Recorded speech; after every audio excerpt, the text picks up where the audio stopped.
2012 సంవత్సరంలో ఈ వృశ్చిక రాశి వారిని పరిశీలించినట్టయితే బృహస్పతి యొక్క ప్రతికూలత మే వరకు కొనసాగుతుంది.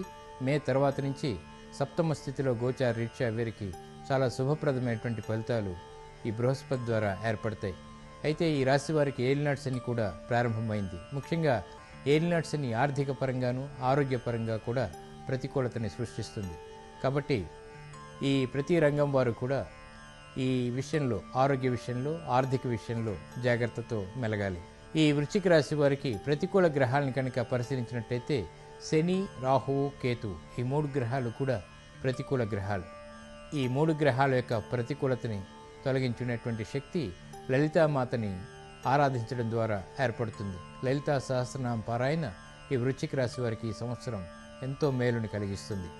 అలాగే గోధుమలు, నువ్వులు ఈ సంవత్సరం ఈ వృశ్చిక రాశి వారు దానం చేసినట్టయితే శని, రాహు, కేతువుల ద్వారా ఏర్పడేటువంటి ప్రతికూలతని తట్టుకునేటువంటి శక్తి లభిస్తుంది. శ్రీచక్ర రాజనిలయ శ్రీమత్ త్రిపుర సుందరి అనేటువంటి మంత్రం కూడా ఈ వృశ్చిక రాశి వారికి ఈ సంవత్సరం బాగా లాభిస్తుంది. ఏలినాటి శని యొక్క దోషాన్ని నివారింపచేస్తుంది. ఇక ఈ వృశ్చిక రాశి వారికి గురువారం, శుక్రవారం ఈ 2 వారాలు బాగా కలిసి వస్తాయి. ఈ వృశ్చిక రాశి వారు ఈ సంవత్సరం విదేశీ సంబంధిత ప్రయాణాల్లో మంచి విజయాలు సాధించగలుగుతారు.